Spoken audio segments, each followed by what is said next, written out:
കണ്ടോ, ഈ ചൂട് വെള്ളത്തിൽ ഞാൻ ഉരുകി ഒലിക്കുകയാണ്. ഞാൻ ഉരുകുമ്പോൾ എൻ്റെ ഉള്ളിലെ കെമിക്കൽസ് നീ കുടിക്കുന്ന വെള്ളത്തിൽ കലരും. പ്ലീസ്, ഇതിന് പകരം ഒരു സ്റ്റീൽ ഗ്ലാസോ സെറാമിക് കപ്പോ ഉപയോഗിക്കൂ. ഞാൻ നിങ്ങളുടെ വീട്ടിലെ പാനാണ്.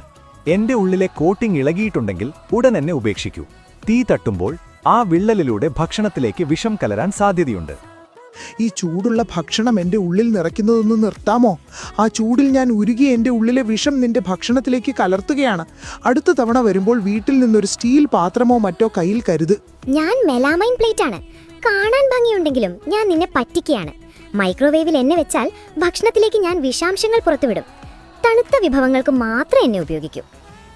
ഞാൻ പ്ലാസ്റ്റിക് കട്ടിംഗ് ബോർഡാണ്. എന്നിലെ ഓരോ പോരലുകളും ബാക്ടീരിയകളുടെ ഒളിത്താവളമാണ്. ഒരിക്കലും ഇതിൽ പച്ചക്കറികൾ അരിയരുത്. പകരം മരത്തിന്റെയോ സ്റ്റീലിന്റെയോ കട്ടിംഗ് ബോർഡ് ഉപയോഗിക്കൂ. ഞാൻ പഴയ കിച്ചൺ സ്പോഞ്ചാണ്. നിഷ്കളങ്കനെന്ന് തോന്നുമെങ്കിലും ടോയ്ലറ്റ് സീറ്റിനേക്കാൾ കൂടുതൽ ബാക്ടീരിയകൾ